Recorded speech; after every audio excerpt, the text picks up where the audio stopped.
Thank you to our outstanding leads tonight for this special hour. Mr. Speaker, thank you. Today I rise in support of our museums, our cultural institutions. We know that African American history is, in fact, American history, and it must be recognized as such. The Musk-Trump administration's executive orders targeting museums are disgraceful. It's a disgraceful attempt to erase Black Americans' contributions from our nation's history. I'm especially disgusted by the administration's attack on the Smithsonian National Museum of African American History and Culture. For so many years, under the leadership of the late John Lewis, who played a key role in the efforts to secure funding and legislation for this museum to be. Our community fought for the creation of this museum. Our community fought many times when Republicans fought against. But finally, it was finally signed into law in a bipartisan way. It was signed by George W. Bush in 2003. Yeah. It was a bipartisan effort.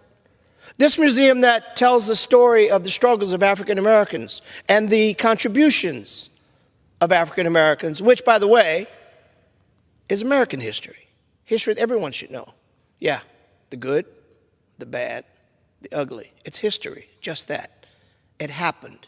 You can't untouch or touch up what's already happened. When it was finally signed, many stood together, hand in hand, Black and white, Republican and Democrat, recognizing the significance and the importance of this monumental legislation. So I ask you, why was it okay then for Republicans, Black and white, and Democrats and independents to stand together hailing the importance of this international museum of history that recognizes the contributions of African Americans, the pain, the suffering of African American community? Why was it okay for us to be lockstep then and not now? Why is this Republican administration so threatened by this museum that you would seek to defund, defame, and deface?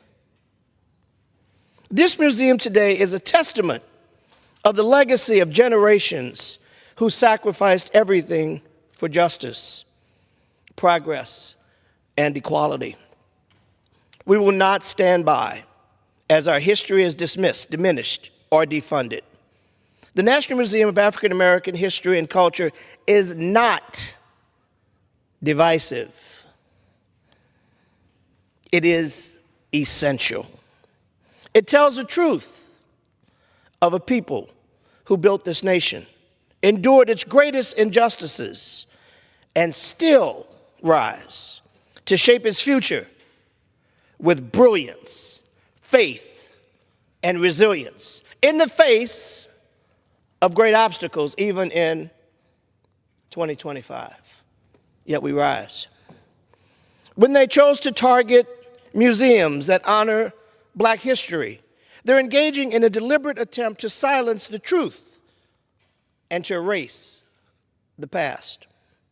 I demand, we demand, and we all should demand full support for every museum and institution that honors dignity, struggles, and the contributions of African Americans, Asian Americans, Hispanic Americans, and all Americans, because our history is important. African American history is, in fact, American history. You cannot separate the two. Our history is a history that everyone should know. The Congressional Black Caucus earned the name, the conscience of the Congress. We are here tonight to say, hands off the National Museum of African American History and Culture. Hands off our hard-fought gains. Hands off the efforts to remind people that a history that is forgotten is a history that is repeated. History and culture will stand, and all other similar institutions across our nation should likewise be protected. Let's end this foolish Musk, Trump notion that our Constitution doesn't matter, that our rule of law doesn't matter, that our ability to work together somehow is a bad thing. We know it isn't. I implore my colleagues on the other side of the aisle to wake up and not let anyone divide us any further than we've already been divided. We are one country.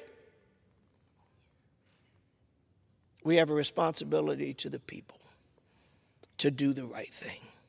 We will continue to use all the tools in our toolbox. You've heard me speak of the 3 C's: the Congress, the courts, and the community. And we will use every one of them, and we will continue to fight until victory is won. I yield.